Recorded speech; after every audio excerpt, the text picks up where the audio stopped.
Trichy government காலேஜ்ல ஒரு 2 நாளைக்கு முன்னாடி பாத்தீங்கன்னா ஒரு பையன் வந்து ஒரு பொண்ணை ரேகிங் பண்ணதா சோஷியல் மீடியால பாத்தீங்கன்னா ஒரு விஷயத்தை பார்த்துட்டா போதும் சோஷியல் மீடியால அது நல்ல விஷயமா கெட்ட விஷயமா தெரியாத டக்குன்னு ட்ரோல் பண்ணி விட்டுறோம். பட் ஆனா அது அந்த விஷயம் வந்து அந்த பையன் வந்து அந்த பொண்ணை ரேகிங்கே பண்ணவே இல்லை. இது வந்து பாத்தீங்கன்னா போலீஸ் இன்வெஸ்டிகேஷன்லேயே பாத்தீங்கன்னா போலீஸ் டிபார்ட்மெண்ட் திருச்சியில பாத்தீங்கன்னா போலீஸ் டிபார்ட்மெண்ட்டே வந்து அதுக்கான ரிப்போர்ட்டை வந்து கொடுத்துருக்காங்க. தயவு செஞ்சு யாரும் அந்த வீடியோ ட்ரோல் பண்ணி போட வேணாம், ஸ்டாப் பண்ணீங்க. அந்த பிரச்சனை நடந்தது பாத்தீங்கன்னா அந்த பிரச்சனையில இருந்து ஒரு ஆடியோ ஒன்று ரிலீஸ் ஆயிருக்கு. அந்த ஆடியோ நீங்க கேளுங்க. காலேஜ்ல எனக்கு ப்ராப்ளம் நடந்துச்சு. நீ பொம்பளை பிள்ளை ரொம்ப தப்பு. பொம்பளை பையன் உங்களுக்கு ஜஸ்ட் இடிச்சான், அவ்வளவுதான். பேசி முடிச்சாச்சியா? அது தெரியாம சாரை வச்சு பேசி முடிச்சாச்சு. அதுக்கு ஒரு ஆள் பேசுங்க, ஓகேவா? நான் பேசுறேன், சொல்லுங்க. சாரை வச்சு பேசி முடிச்சாச்சு. சாரு அந்த பொண்ணுக்கு நான் நேராவே சாரி சொல்லிட்டேன். சாரும் ஓகேன்னு போன் சொல்லிட்டாங்க. அதுக்கப்புறம் எதுக்கு நீங்க கேட்கணும்? இப்ப நம்ம உங்க வீட்டுல தான் பொண்ணு இருந்து நம்ம நீங்க சொல்லுங்க. நான் வந்து வேணும்னு இடிச்சிருந்தா அவங்க அடிக்கிறத தப்பே கிடையாது. இல்ல அவங்க அமைதியா கேள்வி நான் சொல்றேன். அதுக்கு சொல்லுங்க சொல்லுங்க. நம்ம வீட்டுல ஒரு பொண்ணு இருந்து நம்ம வெளியே எங்கேயா இருந்து டக்கு போன் அடிச்சு நமக்கு ரொம்ப சொல்லி போன் அடிச்சுச்சுன்னா வெளியே இருக்க நம்ம நான் வார்த்தைகளை உங்களுக்குனா தெரியாம இடிக்கிறதுக்கும் வித்தியாசம் இருக்கு. நீங்களே ஒன்னா தெரியாம இடிச்சீங்கன்னா என்ன சொல்லுவீங்க?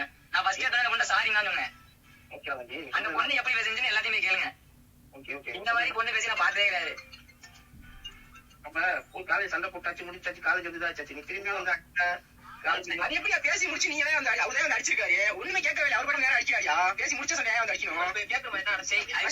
முன்னாடியே வந்து அடிச்சிருந்தா பிரச்சனை இல்ல. நான் இடிச்சப்பே டிபார்ட்மெண்ட் வந்து அடிக்கிறாங்கன்னா எப்படி ஒத்துருவீங்க? அவன் வந்து அடிப்பா, பிரச்சனை முடியாது. பிரச்சனை முடிஞ்சா முடியாது போதும். என்ன பதில் சொல்லி ஆகணும்? புரியல. என்னை அடிச்சதுக்கு என்ன பதில் சொல்லி ஆகணும்?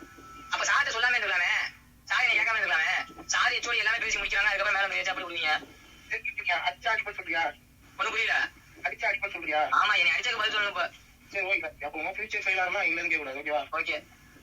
நாளைக்கு கிலோ நடந்துடலாம் தம்பி. நான் கல்யாணம் நான் ரொம்ப விடுறேன். அதான் ஓகே. நாளைக்கு கிலோ நடந்துதான் நானும் கிலோ வந்து இப்ப வைக்கலாம் போய் வைக்கல கூட்டில வர பாத்துட்டு இருக்கேன். என்ன வந்து அடிச்சா அடிப்ப பொம்பளை பிள்ளைய உங்களுக்கு பொம்பளை பிள்ளைய உங்களுக்கு இருக்கேன். சார்ட்ட நான் மறுபடியும் சாரி கேட்டு அந்த ஒளி சாரி கேட்டு இருக்கேன். உனக்கு என்ன பின்னாடி ஃபியூச்சர் இருக்கு? நான் ஃபியூச்சர் அது எனக்கு தெரியும். நான் மேல கேட்க மாதிரி யோசிக்கிறேன். எதுக்கு எனக்கு கேட்கணும் ஒரு வார்த்தை ஏதா இருந்தாலும் எனக்கு அண்ணன் தம்பி நிறைய பேர் என்ன எடுத்து வந்தாச்சானே என்ன பண்ணீங்க? உனக்கு ஃபியூச்சர் இருக்கு, அவங்களுக்கு ஃபியூச்சர் இருக்கு. எனக்கு நிறைய இடத்துல அண்ணன் இருக்காங்க. என்ன அடிச்சு சொல்லிட்டேன். அவங்க அங்க நான் அடிக்காம வேற என்ன சொல்லி அடிச்சிருவாங்க. புரியல. அது சொல்லுங்க. ஹலோ, நாங்க போயிட்டு அந்த பொண்ணு மன்னிப்பு கேட்டோம். அதை மீறி வந்து வந்து அடிச்சிருக்காரு. இங்க மன்னிப்பு கேட்டு சொன்னேன்.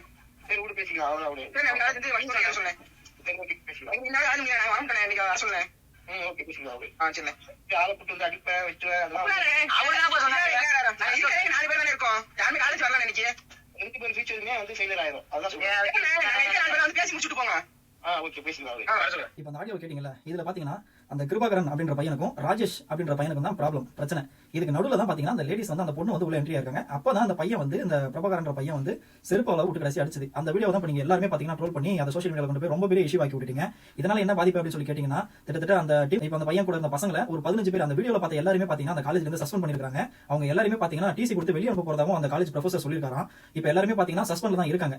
இந்த விஷயத்தை வீடியோ ஷேர் பண்ணுங்க. இந்த வீடியோ மூலமா நான் கேட்கறது என்ன அப்படின்னா, நல்ல ஒரு கரெக்டான இன்வெஸ்டிகேஷன் பண்ணி அதுக்கான தீர்வு சொல்யூஷன் என்னவோ அந்த சொல்யூஷனை கொடுங்க. அந்த பசங்களை திரும்பவும் காலேஜ்ல ரீஜாயின் பண்ண வைக்கணும் அப்படின்றது மட்டும் அந்த வீடியோட கோரிக்கை. முடிஞ்ச வரை இந்த வீடியோ எல்லாருக்கும் ஷேர் பண்ணுங்க. ஏன்னா அவங்க எதுவுமே தப்பு பண்ணாத அவங்க எதுக்காக அந்த பனிஷ்மெண்ட் அவங்க வந்து தண்டனை அனுபவிக்கணும். முடிஞ்ச வரை இந்த வீடியோ எல்லாருக்கும் ஷேர் பண்ணுங்க. உண்மை எல்லாருக்கும் தெரியட்டும்.